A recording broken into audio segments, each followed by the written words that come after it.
کوئی بھی ملک ایک عظیم ملک نہیں بن سکتا جب تک وہ اپنی وہ طبقہ جو پیچھے رہ گیا ہے، جو کمزور طبقہ ہے، جب تک وہ ان کو نظر انداز کرتا رہتا ہے وہ اوپر نہیں آ سکتا۔ کبھی بھی کوئی ملک ایک عظیم ملک نہیں بنا جدھر ایک چھوٹا سا جزیرہ ہو امیر لوگوں کا اور سمندر ہو غریب لوگوں کا، وہ کبھی بھی ملک عظیم ملک نہیں بن سکتا۔ اور ہمارا جو نبی صلی اللہ علیہ وسلم نے مدینہ کی ریاست میں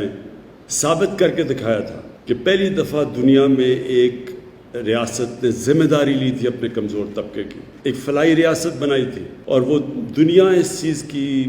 شاہد ہے، وٹنس ہے کہ اتنی تیزی سے کبھی کوئی قوم دنیا کی تاریخ میں اوپر نہیں آئی، اور وہ قوم نے پھر دنیا کی امامت کی کئی صدیوں کے لیے، اور اس کی جو بنیاد رکھی گئی تھی وہ مدینہ کی ریاست میں رکھی گئی تھی، ایک فلاحی ریاست بنائی تھی جس میں احساس تھا، جس میں رحم تھا،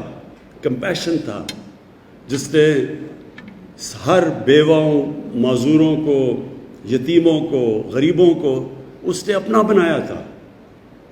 اور وہ ہمارے لیے ہمیشہ قرآن میں ہمیں حکم ہے کہ ان کی سنت پہ چلو، ان کی زندگی سے سیکھو۔ تو وہ ہمارے لیے ہمیشہ کے لیے مثال ہے کہ کوئی بھی قوم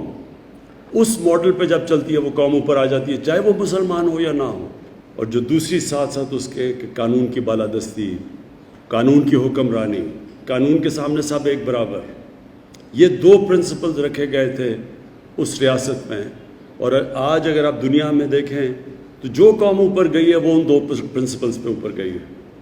ہم پورا زور لگا رہے ہیں کہ اس ملک میں ہم اپنے کمزور طبقے کو اوپر اٹھائیں، اور اس سے ریلیونٹ ہے یہ جو آج موبائل والیٹ اور یہ جو ہم نے احساس بچت اکاؤنٹ خواتین کے لیے کیا ہے۔ اس کا مقصد ہی یہ ہے کہ ہمارے جو خواتین ہیں اور وہ کئی دفعہ پیچھے رہ جاتی ہیں، ان کے بینک اکاؤنٹس نہیں ہیں، ان کی مدد کی جائے، ان کو بھی مین سٹریم میں لایا جائے۔